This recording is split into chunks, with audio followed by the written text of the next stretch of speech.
Amor, los niños duermen. Tenemos que hablar. Este es un podcast producido por Relatores.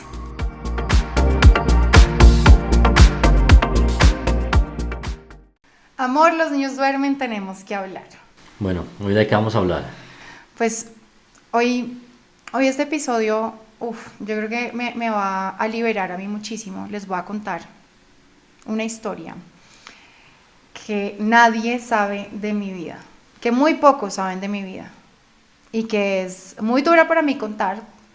Es una enfermedad de la que yo sufro y que no me había atrevido a contar porque sentía que no iba a aportar a nadie, sentía que era un estigma que yo me iba a ganar para siempre y que era algo muy íntimo y la verdad creo que no me sentía preparada para decirlo, pero este podcast me ha ayudado, Santi, a abrir mucho más mi corazón y entender que mostrarse vulnerable, pero vulnerable de verdad, desde las entrañas, vale mucho la pena, porque no solamente libera, sino que realmente al final sí creo que hace que las personas entiendan y conozcan la verdadera esencia de cada uno de nosotros. Les voy a contar de la anorexia y bulimia de la que yo sufrí en algún momento, es decir, que soy una persona que ha aprendido a vivir con un TCA, que es un trastorno de conducta alimentaria, trastorno además que Santiago, gracias a Dios, fue quien descubrió en mí y que me ayudó a salir adelante. Y este episodio decido publicarlo y contarles de esto, porque a mí me asusta muchísimo todo lo que yo he vivido, todo lo que he tenido que pasar y cómo todas las cosas que nosotros como adultos pueden repercutir en la crianza de nuestros niños. Por supuesto, ya yo vivo con esto, ya lo aprendí a manejar, pero en estos días le dije algo a Santiago y fue: de todas las cosas que quiero prevenir con nuestros hijos es que vayan a sufrir de un TCA. Sí, yo sé que este tema para ti es muy íntimo. Creo que tú decías una enfermedad de la que sufrí, yo creo que todavía la padeces, pero que está controlada. Que yo creo que con el paso del tiempo aprendiste a convivir con ella, pero pues sí, como todos, si las cosas no se manejan de una manera adecuada, el día de mañana hay un disparador y te la puede disparar. Esperemos que no. Y nada, valoro mucho que hayas decidido contar esto porque pues creo que le puede ayudar a muchísimas personas también a que entiendan, porque hay mucha gente que ni siquiera ha entendido que padecen esa enfermedad, y creo que puedes aportar muchísimo a que la gente sepa cómo identificar, cómo prevenir, cómo atacar ese problema. Pues empecemos por el inicio de esta historia y cómo llegué yo a caer en algo de este tamaño, porque es una enfermedad crónica. Cuando te dicen que tienes una enfermedad crónica es que jamás se va a ir de tu vida, otra cosa es que la controles como siento yo que la tengo en este momento. Curarse de esto es casi imposible. Hay gente que la verdad conozco que logra no volver a pensar en que si está gordo, si está flaco, si está comiendo demasiado o no. No es mi caso porque es un pensamiento que yo tengo constantemente conmigo. Y quiero empezar por el inicio de todo esto, porque la forma en la que este trastorno de salud mental llega a mí es de una forma que yo creo que para mí todavía es como difícil de entender. Yo fui una persona que jamás pensó en cómo se veía, siempre fue una persona que creo que estaba en mi peso normal, natural, pero sí crecí con muchos comentarios en mi entorno y en mi familia de quién estaba gordo, de quién estaba flaco, de quién estaba en sobrepeso, de quién se había descuidado y esa mujer ya entonces el marido no la volteara a mirar porque mire cómo está de gorda. Nadie me lo dijo a mí directamente nunca, pero eran cosas que yo iba en el carro tal vez manejando con mis papás y ellos estaban hablando desprevenidamente del tema. Siempre vi a mi mamá cuidándose con la comida en exceso porque ella jamás quería ser una persona gorda, porque en mi casa la gordura era vista como un descuido de la persona. Es que no se quiere demasiado, es que esa persona tiene baja autoestima y por eso come tanto y por eso no le importa cómo los otros lo ven. Resulta que cuando en uno de los viajes que tuve que hacer por el trabajo de mi papá, me iba a vivir 1 año y medio a Estados Unidos. Y un día en una conversación con mi hermana me dice: wow, te vas a pegar una engordada tenaz porque tú sabes que en Estados Unidos allá todo engorda porque el agua engorda. Cuando yo fui hace unos años yo me subí 10 kilos y te va a pasar lo mismo, pero fresca que eso se baja. Oigan, a mí me dice, me marcó, pero hasta donde tú no te imaginas cuánto, porque yo inmediatamente lo que hice fue proyectarme a que yo iba a ser una persona gorda, y como en mi infancia me decían que la gordura estaba mal, pues esa etiqueta se quedó a mí en mi cabeza toda la vida. para poder irme, no sé si te acuerdas, ya éramos novios, yo tenía que adelantarme un trimestre en el colegio para poder irme al viaje a Estados Unidos y empecé a estudiar muchísimo porque siempre he sido muy juiciosa con mis notas académicas y con ese tipo de cosas, también inculcado por Perdías el crianza. año. Claro, iba a perder el año perfectamente, entonces tenía que pasarlo. Entonces empecé a estudiar como una loca y dejé de comer. Claramente lo que pasó fue que me bajé unos cuantos kilos para poder irme al viaje. Llego yo al viaje y llamo a Santiago y creo que una de las primeras cosas que le dije fue, oye, llevo una semana acá y ya me subí 3 kilos. Mi hermana tenía razón. Si yo me estoy subiendo 3 kilos por semana, eso lo multiplico por 12 meses, quiere decir que yo voy a llegar pesando como 70 y pico kilos de más. ¿Qué voy a hacer? Eran mis conversaciones contigo en ese momento. Sí, yo siempre te decía, eso no va a pasar, eso no es cierto.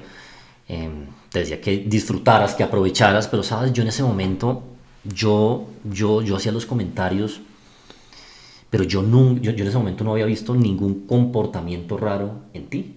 ¿Sí? Tampoco había, pues, tal vez en algún momento, mi hermana algo de eso tuvo, y sabes que yo la juzgué muy duro. Yo la juzgué muy duro porque dije, qué ganas de joder, qué ganas de fregar, y yo no entendí que eso es un tema de la cabeza o sea, que, pues, a cualquier persona le puede ocurrir. Y yo pues obviamente pues, no sabía qué era lo que estaba pasando. Yo te dije, no importa, disfruta este viaje, disfruta la experiencia, cómete lo que quieras, en fin, como siempre lo hacíamos aquí en Colombia. Yo realmente vine a entender lo que estaba pasando. Fue cuando a los 6 meses de tú estar viviendo allá fui a visitarte. Cuando llegué a Santiago a visitarme 6 meses después, yo era una persona completamente diferente. Ya habían pasado 6 meses de este trastorno en el que yo empecé a ir al gimnasio como una loca degenerada. Por primera vez, junto con mi mamá, que tampoco entendía qué era todo esto, nos fuimos y nos compramos una malteada de esas que promete alimentarte con una lata en un día. Y yo comía una malteada al día y quemaba, no sé, 2000 calorías que no tenía en el gimnasio. Cuando Santiago llegó, yo estoy pesando 42 kilos. Una persona de casi 70 de estatura que pesa 42 kilos, ya se imaginan cómo se ve. En esa época no había FaceTime, no había este tipo de videollamadas ni demás, entonces pues Santiago y yo casi que no nos veíamos. Por ahí una foto de la cara y se acabó, que se mandaba por mail. Santi llega y me ve en este estado y me ve convertida en otra persona diferente, que tú me lo dijiste claramente quién eres, qué te pasó. Sí, ahí ya se me hizo extraño el tema, porque pues obviamente sí, lo que dices es cierto, o sea, yo no te veía, por ahí me mandabas una foto por correo físico o por mail, pero pues cuando yo te vi me impactó porque estabas muy flaca, tú eres una persona de unos 70 como dices, y dije, aquí algo está mal. Y comencé como a preguntarte cosas. También se me hizo raro cuando salíamos a comer, pues aquí en Colombia tú casi no fregabas, pero allá cada vez que salíamos comías y como que comenzabas a separar la comida, y yo no sé si es que mentalmente estabas haciendo cuentas de calorías, no tengo ni idea la verdad, y siempre puede que fuera, o sea, si era un pedazo grande dejabas un pedacito así, pero si era pequeño también dejabas un pedacito así, y yo pues hoy en día lo llamo, no sé, como el pedacito de la conciencia, ¿sí? Que es un tema ridículo, pero pues yo en ese momento no lo entendía y traté de aproximarte, de preguntarte, de hablarte, pero pues tú todo lo negabas. Yo comencé a ver cambios como en tu temperamento, como en algunas actitudes, como porque tú siempre has sido una persona muy tranquila, te veía más acelerada, se te volaba más fácil la piedra, y yo dije, venga, aquí hay algo raro. Pues obviamente también decía, bueno, yo no la veo hace 6 meses, obviamente ha cambiado en algo, pero no, yo dije, hay algo mal. Yo me regreso para Colombia, tu hermana es médico, yo pues algún día nos reunimos porque eventualmente yo me veía con tu hermana acá, y yo le conté y le dije, oiga, María Claudia, yo noto rara a su hermana, a mí me parece que su hermana está bajita de peso, está más irritable, está como fregando con la comida, se encerraba mucho en el baño también, o sea, se encerraba en el baño 10, 15, 20 minutos muy seguido. Yo dije, algo está pasando, ella a mí no me lo ha aceptado, pero algo está pasando. Eh, pues tu hermana como que no le dio mucha importancia al tema. Tu hermana dijo, ¿será? Porque tu hermana en eso también es muy dura. Tu hermana también es muy dura, como, ay, son ganas de fregar.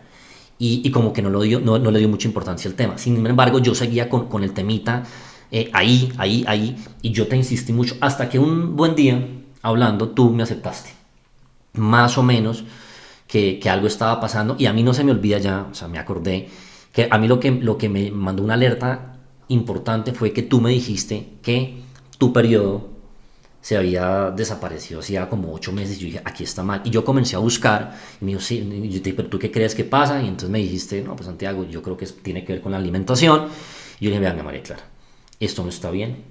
usted necesita ayuda, yo no estoy allá, están sus papás, por favor usted hable con ellos, que pues obviamente con tus papás tú siempre has sido como muy reservada porque te da miedo que te fueran a juzgar muy duro.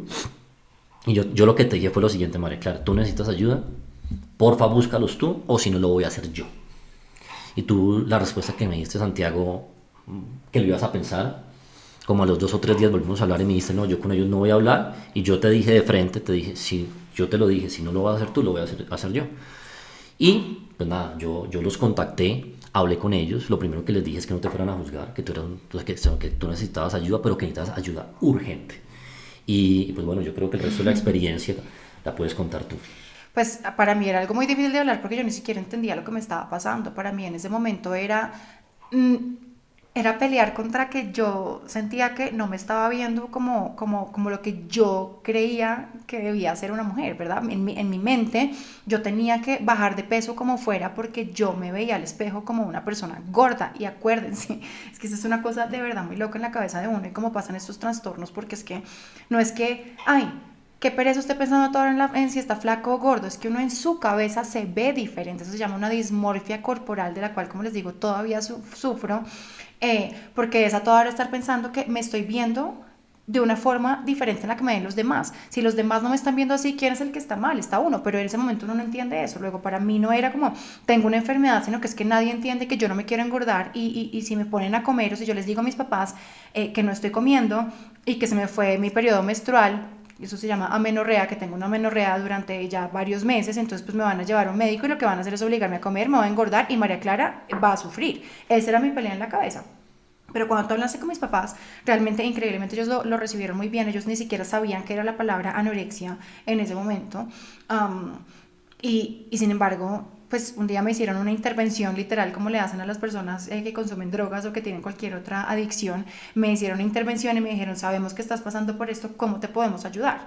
Y en ese momento fue para mi mamá como que le quitaron un velo de los ojos porque ella, a pesar de que convivía conmigo todo el tiempo, uno cuando sufre de esos trastornos, precisamente como está pensando que uno no se ve bien porque se ve gordo, uno se viste con ropa completamente que no te deja ver el cuerpo. Entonces yo vivía con sacos anchos, con pantalones anchísimos.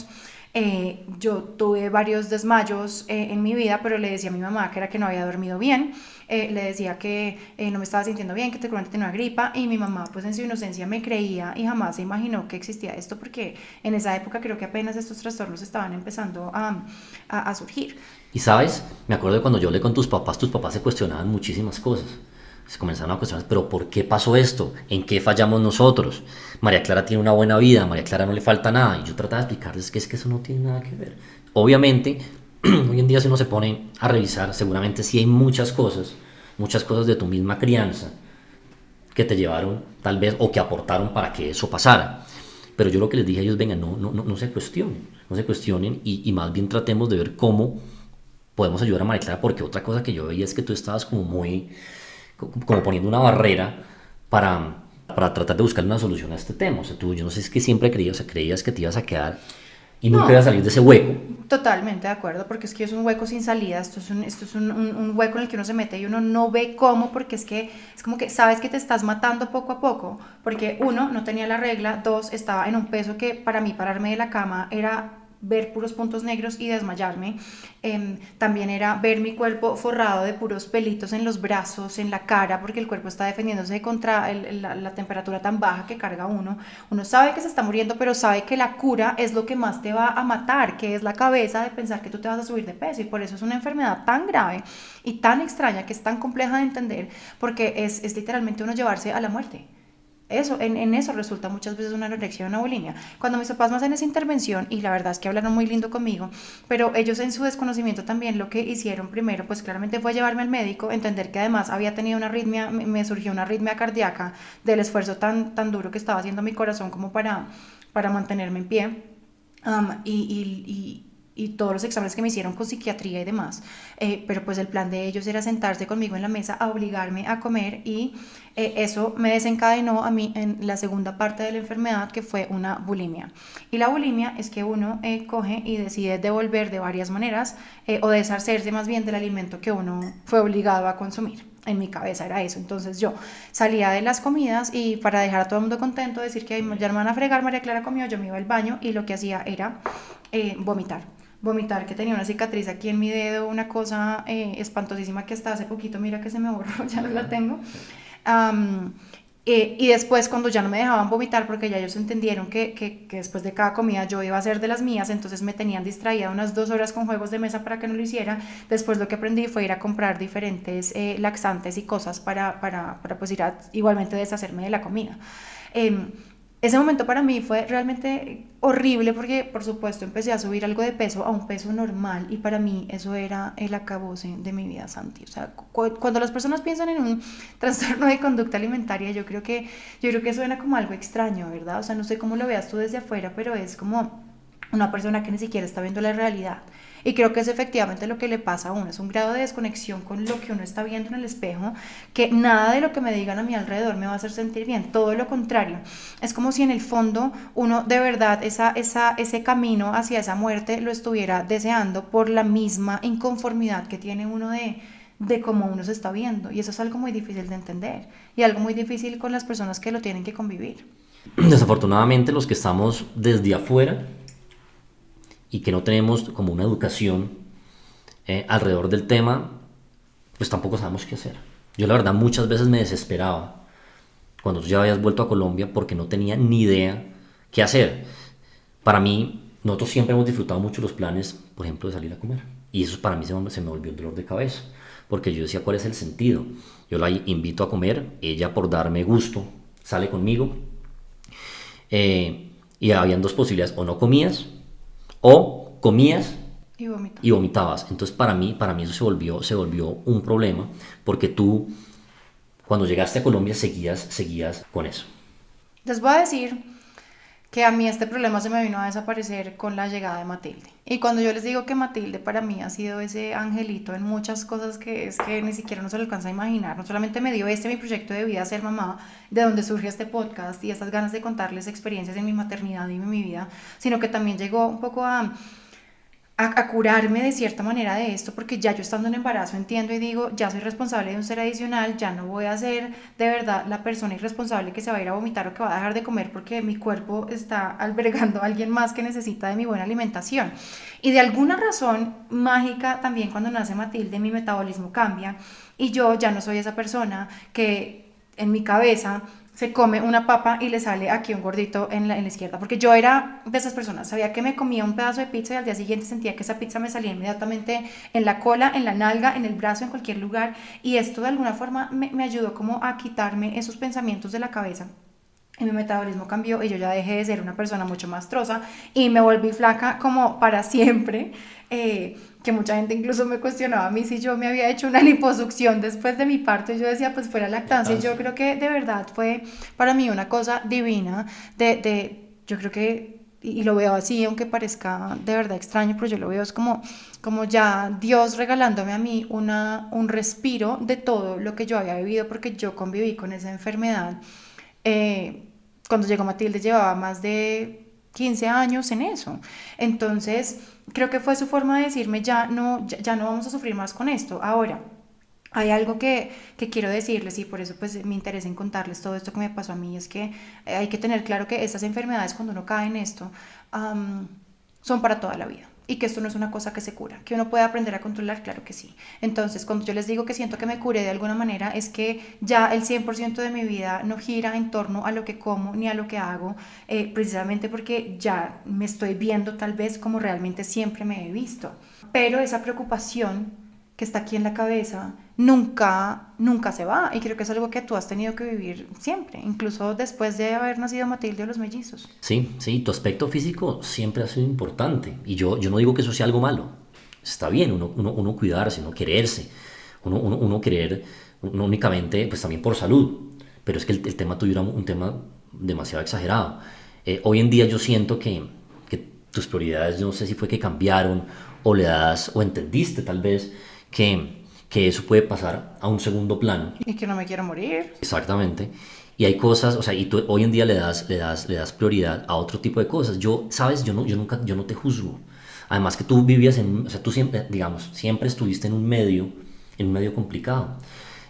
desde chiquita, a ti tus papás, obviamente con buena intención, te metieron a un reinado cuando vivías en Neiva, después sales de ese reinado y llegas a Bogotá y hay un reinado de los militares en el club militar y vas a ese reinado, después sales de ese reinado y te vas al reinado de Señorita Bogotá y después te vas al reinado del mar y después pasas a RCN donde el tema de la, digamos, de la apariencia es un tema importante.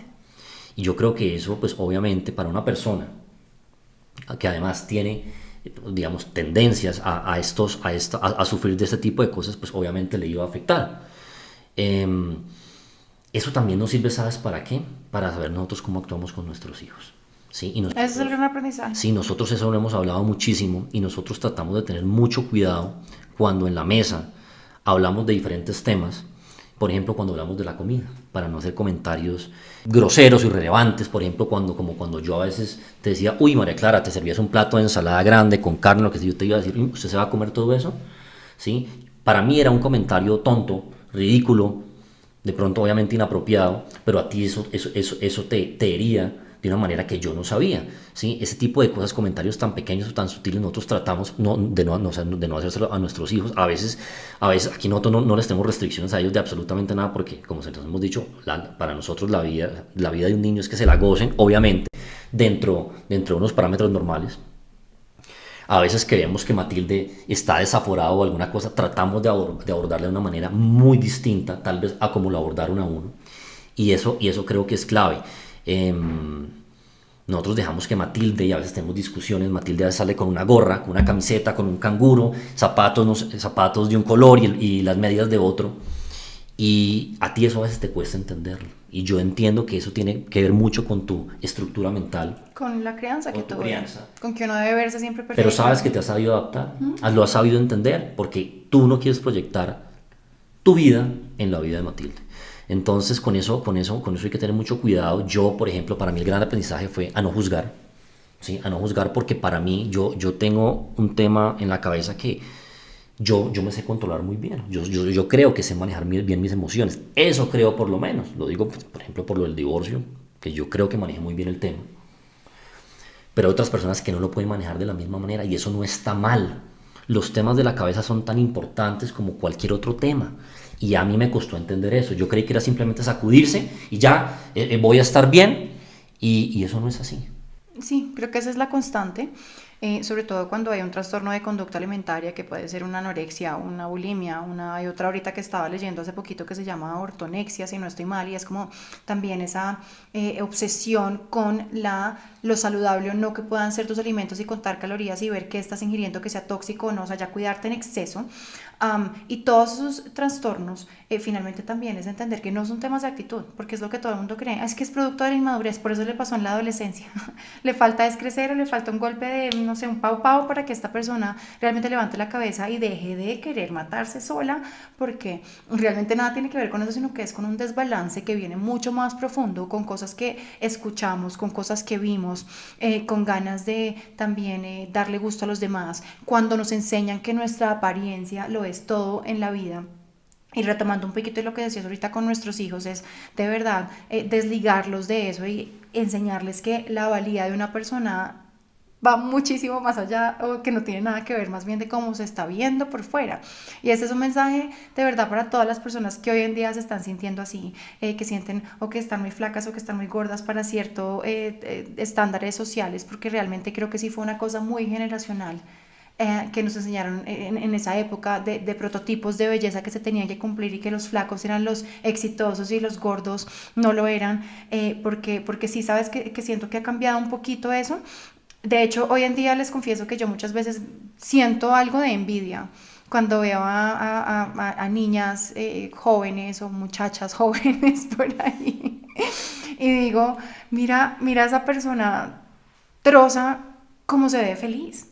Yo estoy segura que esa persona se está comiendo esa pizza que se está comiendo y no está pensando lo que yo estoy pensando en este momento cuando me como una Se ve ensalada. súper bien también. Y se ve perfecta.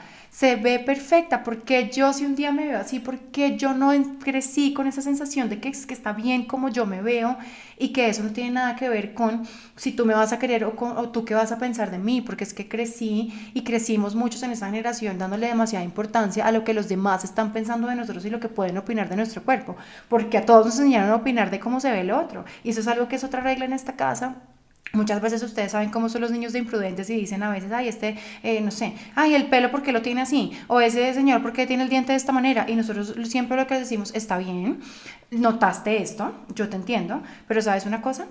No hay necesidad de hablar de cómo se ve la gente en ningún momento, porque es que uno no sabe ese comentario, así como en mi infancia me afectó de esta manera, cómo puede afectar a otra persona. Así que en esta casa está prohibido hablar de dietas, es una casa en la que está prohibido hablar de si estás gordo o flaco, está prohibido hacer cualquier comentario de cómo se ve la otra persona, porque si algo tengo yo miedo, y se los confieso, siendo una persona con este trastorno, es que como sé lo que cuesta salir de allí y sé que es una cosa que jamás se te va de la cabeza porque te tortura todo el tiempo un pensamiento, así ya yo no me haga daño, así ya yo no deje de comer, o así ya no vaya a ir a usar un laxante o a vomitar porque no se me pasa por la cabeza, porque mi prioridad es estar bien para mis hijos, pero sí sé que eso simplemente no debo pronunciarlo delante de mis hijos de ninguna manera.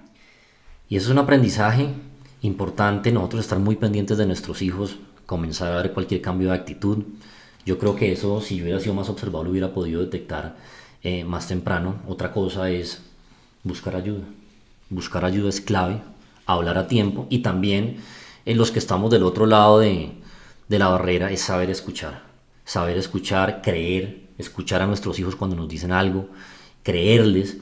No ponerles una barrera ahí porque de pronto no nos van a llevar el problema, porque yo creo que con eso, pues eso no es una garantía de que, o sea, que los niños van a salir o de las personas van a salir fácil del problema, pero ese es el camino correcto. Sí, y no siempre estos trastornos son producto de lo que escuchamos en nuestra infancia, puede ser lo que escuchamos con nuestra amiguita en el carro, puede ser un programa de televisión que vimos, porque eso también es un llamado a que sepamos que esto no es culpa de los papás, para las personas que han sufrido de esto, no necesariamente, pero que sí podemos ser ese círculo cercano que esté pendiente de lo que nuestros hijos están viendo, de lo que están oyendo, porque esos comentarios siempre van a existir, pero es nuestra labor enseñarlos a ellos a cómo gestionan toda esa información que les está llegando, para que tengan la plena conciencia de qué toman, qué dejan y cómo van a empezar a conformar su personalidad. Y eso también vale, Santi, para que nosotros mismos seamos cada vez más conscientes de qué contenido estamos consumiendo y de qué nos estamos dejando influenciar. Yo creo que hoy en día hay un despertar respecto a todo esto, precisamente por tantos problemas que hemos visto de salud mental, no solamente de trastornos alimenticios, sino de otros trastornos de salud mental, que más adelante les hablaremos de otros que también sufre este personaje. Pero es que son muchas cosas que debemos nosotros despertar hoy en día también de cómo nos estamos comunicando, de cómo nos estamos viendo y qué tipo de información estamos dejando llegar a nuestra casa, porque esto no es un tema únicamente que le pase a los adolescentes, y eso también hay que dejarlo claro. Una bulimia, una anorexia o cualquier trastorno de salud mental puede llegar en cualquier momento de la vida. Puede ser la señora hecha y derecha de 50 años regia y por alguna razón le pasó algo, que tuvo un disparador, y inmediatamente puede caer en una cosa de estas. Así que abramos los ojos, estemos pendientes de nuestras personas alrededor y dejemos el mito de que los temas de salud mental son temas de actitud y temas que podemos controlar con la cabeza, y decirnos que dejemos de pensar en eso, porque el pensamiento siempre está. Lo que aprendemos es de verdad a darle prioridad a otras cosas y tener acompañamiento de profesionales y de una tribu de apoyo que puedan tener alrededor. Esto fue Amor, los niños duermen, un podcast producido por Relatores, disponible en su plataforma favorita. Compártanlo, suscríbanse, denle like, estrellita y todo lo que quieran para que más parejas puedan escuchar esta conversación que todos deberíamos tener cuando los niños duermen.